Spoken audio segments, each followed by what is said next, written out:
Iran ইসরায়েলের সংঘাতের চতুর্থ দিনে সোমবার সকালে ইসরায়েলে চালানো ইরানের হামলাকে বলা হচ্ছে এ পর্যন্ত চালানো হামলার মধ্যে সবচেয়ে তীব্র এবং বড় আকারের। তেল আবিবের মার্কিন দূতাবাস ক্ষতিগ্রস্ত। ইসরায়েলে নিযুক্ত মার্কিন রাষ্ট্রদূত মাইক হাকাবি জানিয়েছেন, ইরানের রাতভর হামলায় তেল আবিবের মার্কিন দূতাবাস সামান্য ক্ষতিগ্রস্ত হয়েছে। মাইক হাকাবি এক্স অ্যাকাউন্টে পোস্ট করে বলেছেন যে তেল আবিবে দূতাবাস ভবনটির আশেপাশে ইরানি ক্ষেপণাস্ত্র আঘাত হানায় ভীষণ কম্পনে কনসুলেট ক্ষতিগ্রস্ত হয়েছে। তবে কোনো মার্কিন কর্মী হতাহত হননি বলে তিনি জানান। এ কারণে জেরুজালেমে অবস্থিত প্রধান মার্কিন দূতাবাসও বন্ধ থাকবে এবং এখনও সেখানে নিরাপদে অবস্থান করার নির্দেশনা বহাল আছে। ইসরায়েলের হয়ে গুপ্তচর বৃত্তির অভিযোগে ইরানে একজনের মৃত্যুদণ্ড কার্যকর।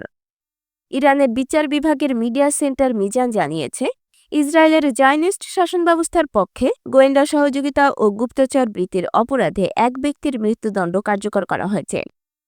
ইরানের রাজনৈতিক ভাষায় জায়নিস্ট শাসন ব্যবস্থা বলতে ইসরায়েলকে বোঝানো হয়। মিজান জানিয়েছে, খোদা নাজারের ছেলে ইসমাইল ফিকরি ১৪০২ সালে মানে ইংরেজি ২০২৩ সালের ডিসেম্বরে গ্রেপ্তার হন। তিনি এখনও জায়নিস্ট শাসন ব্যবস্থার গুপ্তচর সন্ত্রাসী সংস্থার সঙ্গে সক্রিয় যোগাযোগে ছিলেন। তাকে একটি জটিল কারিগরি ও গোয়েন্দা অভিযানের মাধ্যমে গ্রেপ্তার করা হয় বলে জানানো হয়েছে।